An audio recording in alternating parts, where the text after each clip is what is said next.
This is 365801 and this is another BL Year in Review video for 2022, and this video is all about the 2022 releases that I purchased.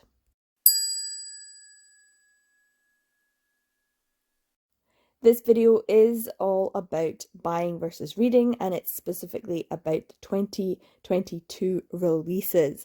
Last year I did much more of a comprehensive study and comparison on the previous years, looking at which books I purchased that were published that particular year and how many of them I read, and I gave quite a lot of good stats about that. So I do recommend you go and watch last year's video, which kind of goes through the previous 3 years, and I will be utilising that video in this one just so that I can compare and contrast this year's data, or 2022's data, with 2019, 2020 and 2021. Now I do think it's kind of important that I just specify that there are release dates for certain titles, and those dates will be within a calendar year, but unfortunately, because I live in the UK, I don't necessarily have access to them due to the release date and the schedule that it's released in the UK. Some titles take a full month, if not longer, to be released after in the UK, and so we just don't have access to them. So sometimes I have put things as a year release, even though it was published in the December previously or even the November previously. It just depends on when we can get them. So I do think I need to caveat that, but I will point that out throughout the video. So here are all of the titles that I purchased in 2022 that were 2022 releases. As I said, some of them might have dates that are slightly skewed due to the change of the year, but as you can see, it's quite a good sized stack. It's actually 21 volumes, and I had the number 91 physical print volumes overall purchased, and 21 of them were 2022 releases. Now, in terms of the number that I purchase every year, I think this is important, and I'll say why. In 2019, I purchased 25 that were printed in 2019. In 2020, 2020's releases were 19 purchased. In 2021 purchases, it was 20 purchased, and this year 2022 it's 21 purchased. So it's actually pretty similar to previous years. The number 25, 19, 20, 21, it's all roughly around the 20 mark, and so the number that I'm purchasing that are printed in that year hasn't actually significantly changed. It's all very much of a similar number.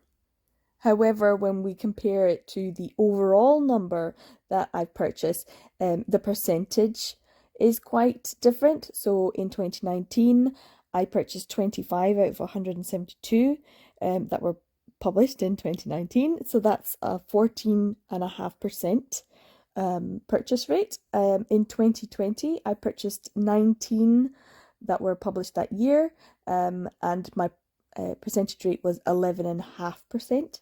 In 2021, it was 20 out of 118, and my percentage rate was 17.5%. So that was the highest it had been because it was the lowest number overall purchased. Now, as you may know, I have not purchased as many this year again, and so I have a 21 volume out of 91 total purchased, and so my percentage is the highest it has ever been again, and that is 23%.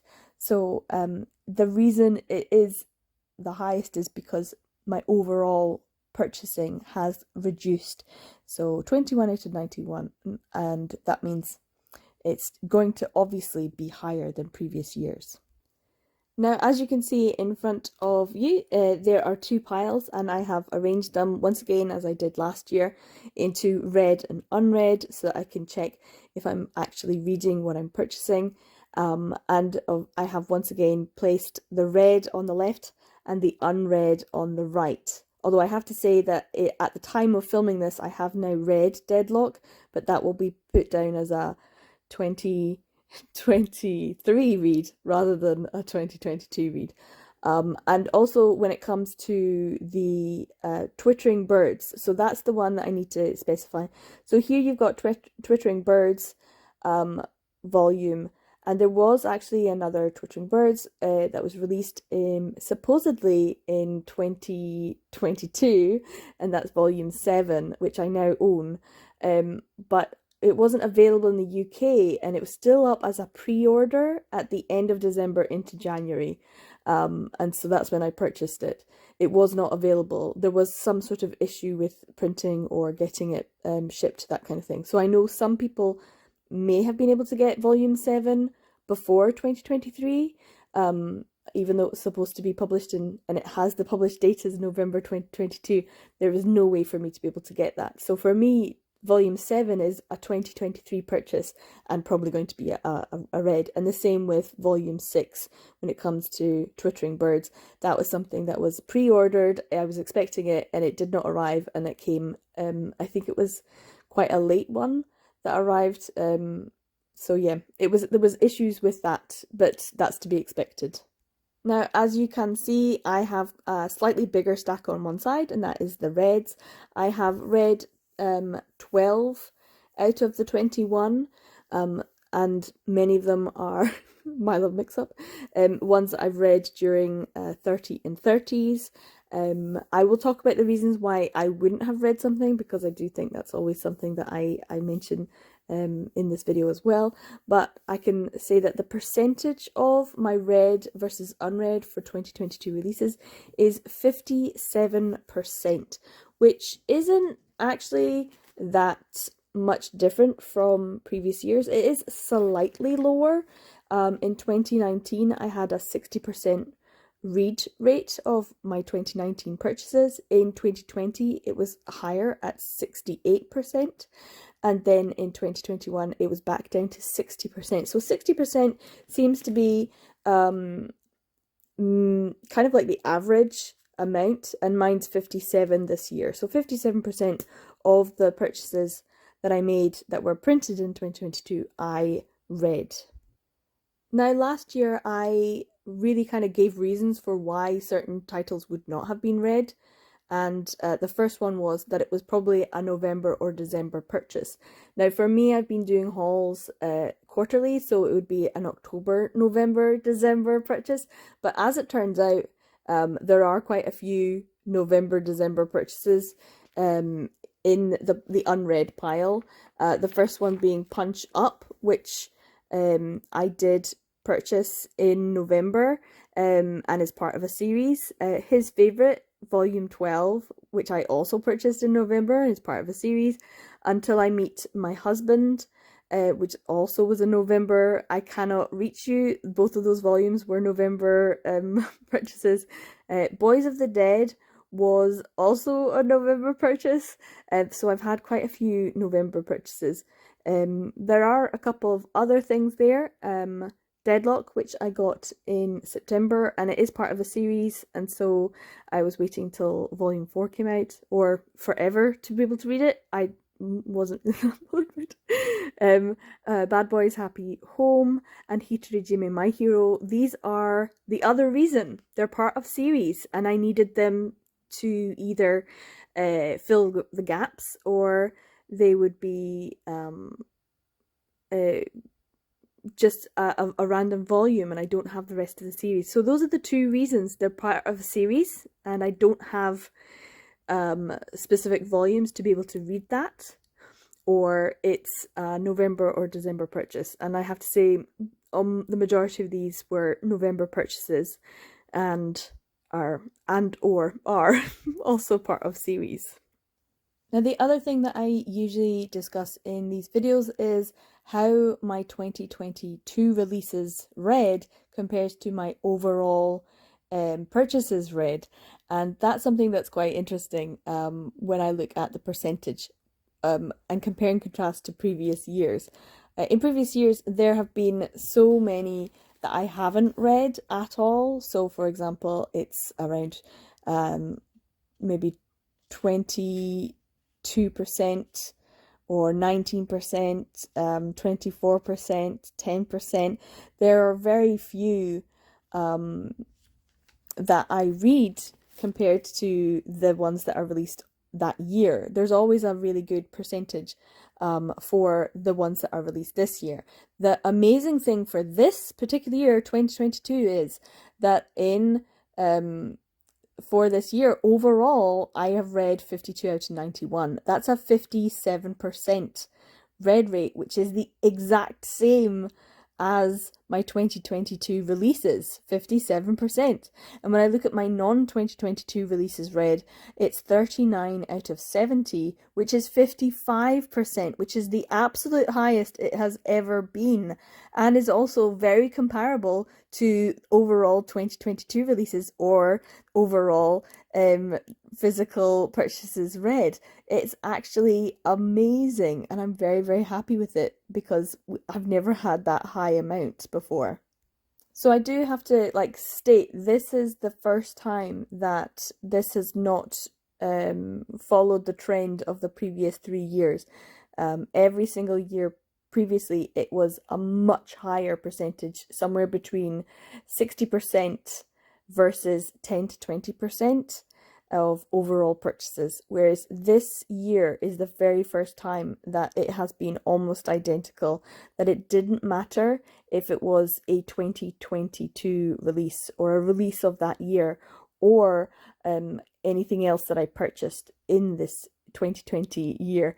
It did not matter. It was roughly you had a 55 to 57% chance of me reading you. It did not matter. It was pretty amazing. That's completely different to previous years. This is in complete contrast to previous years when it was I was 40% more likely to read a new release versus any other purchase. 40%. And this year it is almost identical. There is no difference. It does not matter. That is incredible. What a change. So at this point, let's actually look at what I did purchase for 2022 and the choices I've been making, because as you know, there are so many titles getting released now, and so many interesting ones. But what ones did I actually pick up, and why did I choose to pick them up is kind of interesting in and of itself.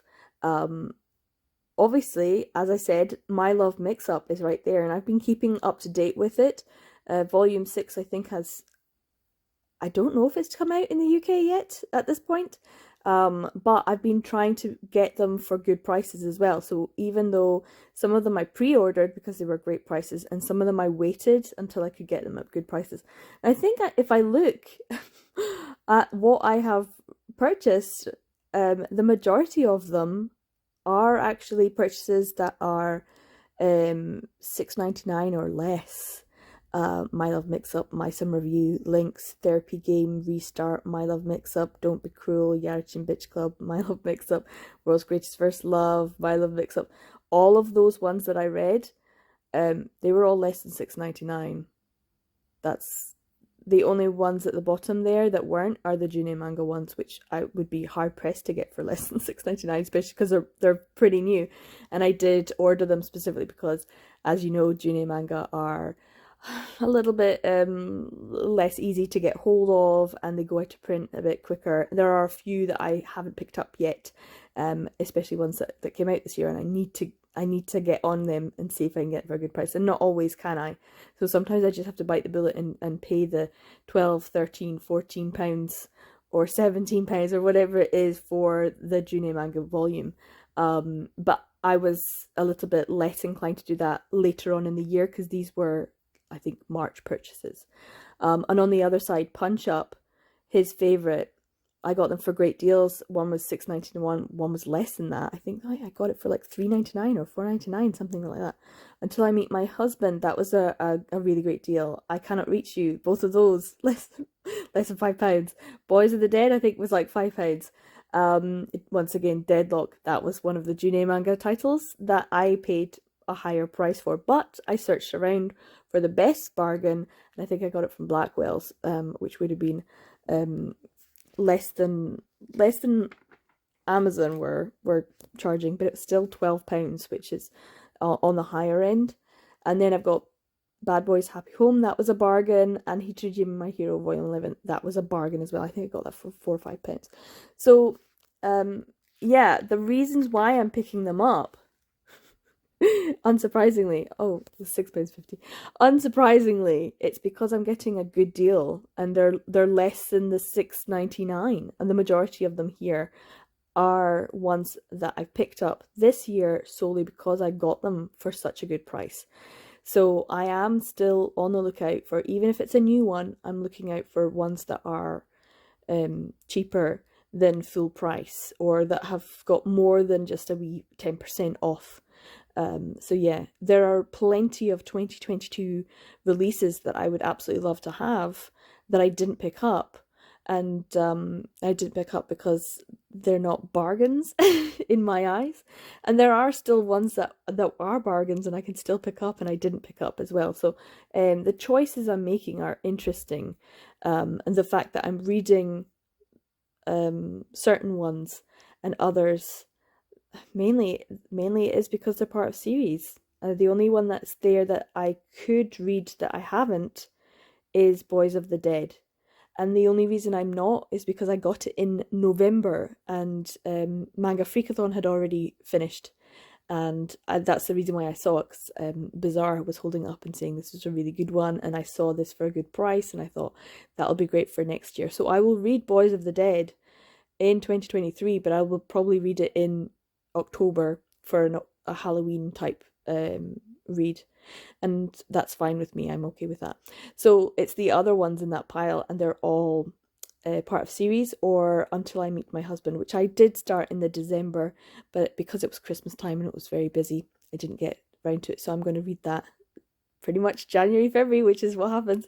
So I'm really happy with this. My 2022 releases purchased. It's roughly around the same number. The percentage means it's higher. But also compared to everything else I was buying, I'm reading those as well. So I'm very happy with this. I hope you find this interesting. This is just my specific 2022 releases. I will be doing another video looking more in depth at my overall purchases for 2022, and I'll be going month by month. So that video will be coming soon as well. I hope you enjoyed this. I'm 36581. I make videos about BL manga, yaoi, male romance, and all that good stuff. Take care, everyone. I will see you in the next video. Bye!